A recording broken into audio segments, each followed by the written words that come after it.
Hey you guys, and welcome back for another video. Let me straighten this up a little bit. Sorry if you guys hear my heat, but yeah, it's cold out here. It's very cold. But just briefly, I wanted to talk to you guys. I hope you guys are having an awesome Friday. My Friday is going pretty well, other than the weather. I have my bonnet on my head, and then I put this little thing around it to cover my ears up because it's so cold.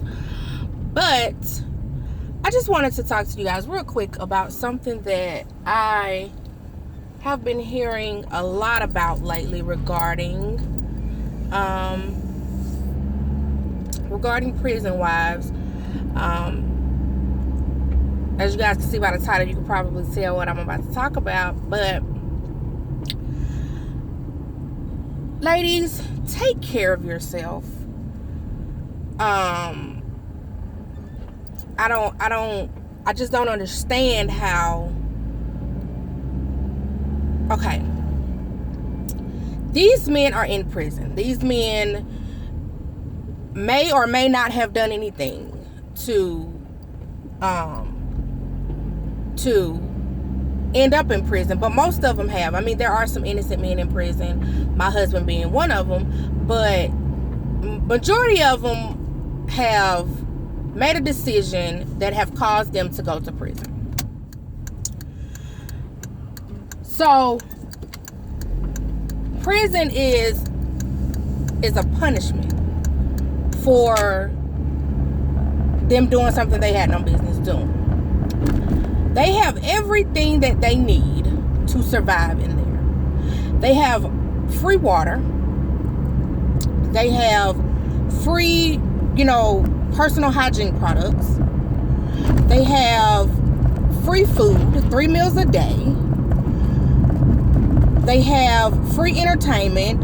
Well, I know at least, my husband is able to, they have a certain, I guess, time of day or whatever that they're able to watch TV and go outside, work out, all that stuff. So they have everything that they need to survive. Do not take the last that you have and send it to him. Do not do that. Make sure you are straight. Make sure your bills are paid. Make sure if you have children, make sure your children are good. Make sure you have everything that you need before you send him anything, because no one is giving you anything. He's given water, food, all the necessities to live.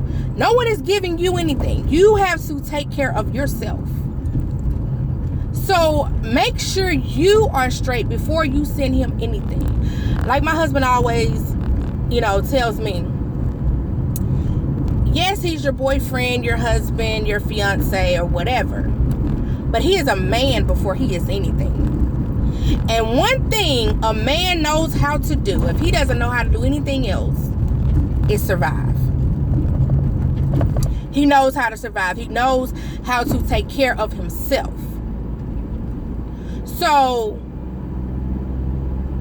you have to look out for yourself. There have been times where, my husband has asked for things or asked me to send money or whatever. And if I don't have it, if that money is for a bill, whatever, I can't send it. And he understands that. I have missed visitation because money was short. Like, we have gone plenty of times in the years that we've been back together. We have gone plenty of times. No visitation, no phone calls, no money being put on his books, no anything, because I just didn't have it. I have a child that I have to take care of first and foremost. I have to make sure that she has food and water and all the necessities that she needs, as well as myself, because I'm the one who's looking out for us. While he's in there, he's given everything that he needs. Now, the food, you know, they may not like the food, but it's still food. If you were not there, what would he do? If you were not by his side, if he didn't have anybody else to be there for him, what would he do? He would eat the food. Or he would find a way to, you know, get commissary or, you know, whatever. He will find a way. He will find a way to survive. Point blank, period. So, take care of yourself and make sure that you are good and you are straight before you send him anything. Now, there have been times where I've went without, you know, say an outfit that I may have wanted to buy that week, or you know, just, you know, little wants and things like that I may have sacrificed and said, well, I'm going to send him this week, you know, instead of getting that. But I'm not going to sacrifice, you know, food for myself or bills or anything like that. I'm just not gonna do that, and he wouldn't want me to do that. So, ladies, just take care of yourselves. Take care of yourselves. I have even seen, you know, where women say, I couldn't send him this month, or I couldn't do this for him, and he got mad at me, and he, you know, hung up, or he called me out my name, or whatever. Ladies, that is a red flag and a clear giveaway that he's using you. He's using you. If you tell him, well, I can't send it this week, or I can't do this, or I can't do that because, you know, that's bill money, you know, or you know, something else is important, or I just don't have it because things have come up, and he gets upset with you, calls you out your name, you know, anything of that sort, that's a clear giveaway that something's not right, and more than likely he is using you. So pay attention to those signs, and just be careful.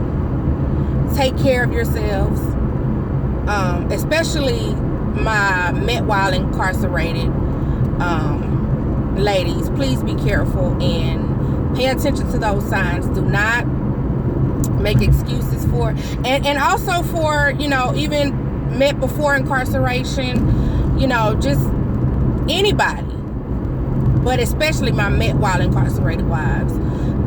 Just be careful, and pay attention to the signs. Don't make excuses for him. Just keep your third eye open. but most importantly, take care of yourselves. Put yourselves first. Make sure you have your necessities, because nobody is handing you anything for free. You have to work for whatever it is that you have that's taking care of you and, you know, children if you have them, or whatever. You know, no one is giving you anything, and he's giving everything he needs to survive in there. No, he may not like the food. No, he may not like, you know, the soap that they give him or whatever, but he's giving it, and it's gonna keep him alive. And if there's anything else he wants, I promise you, he'll find a way to get it. Without, now I will say this, without talking to other women. You know, that's not an excuse because you don't have it always gonna, no, that's not an excuse. And ladies, don't be ashamed to, you know, have his family help. You know, my mother-in-law is great at picking up where I slack. So yeah, don't feel ashamed about that. But just like I said, be careful and take care of yourselves.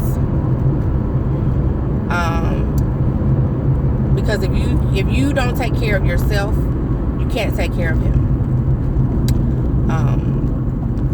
And if you have it and you're able to send it to him, no problem, bills are still paid and all that, then by all means go ahead and do it. But even when me and my husband first got back together and started back talking or whatever, I had it, and still, a few times I told him no, just to see his reaction, just to make sure that I wasn't wasting my time.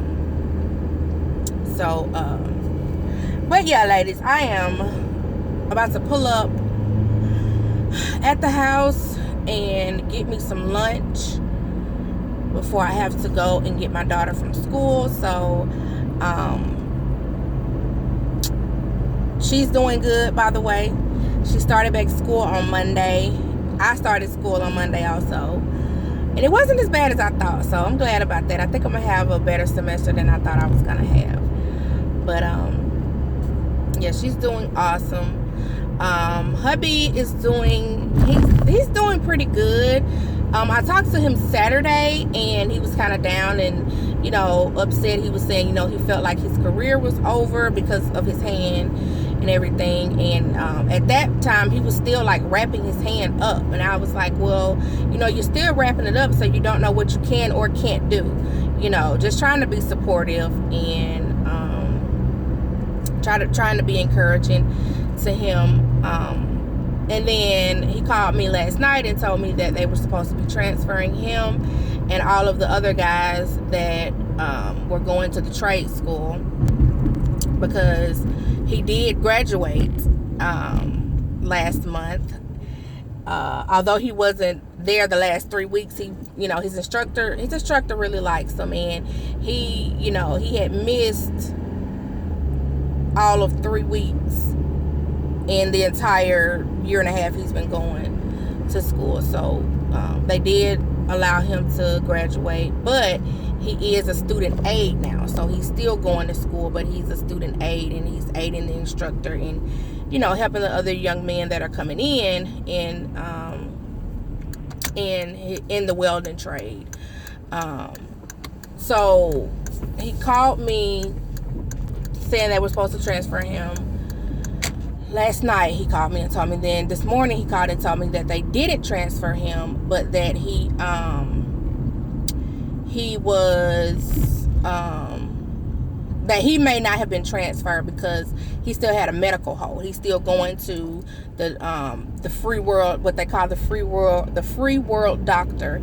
He's still going to the free world doctor, and so they have him on a medical hold. And then there was another guy that didn't go either. I'm not sure why he didn't go, but everyone else did get transferred, and I kind of don't like that, because I just kind of hate having to get used to a new prison and their visitation rules and all that type of stuff. But he sounded a lot better this morning when I talked to him. He said he went to the doctor yesterday, and he said everything is good. His stitches are gone, and the pen that he had in his middle finger is also gone. And said he's healing up really well, and he's supposed to start therapy within the next few weeks. So I'm excited about that. I'm really happy that they're actually giving him therapy. Like I'm very glad to hear that. But other than that, he's doing great. So yeah, I'm at home, and I'm about to go in, like I said, and get me some lunch and everything. So I hope you guys have a wonderful Friday and an awesome weekend. I hope you guys enjoy your weekend and your holiday on Monday. It is Martin Luther King Day. So, yeah, I love you guys, and I will see you guys in my next video.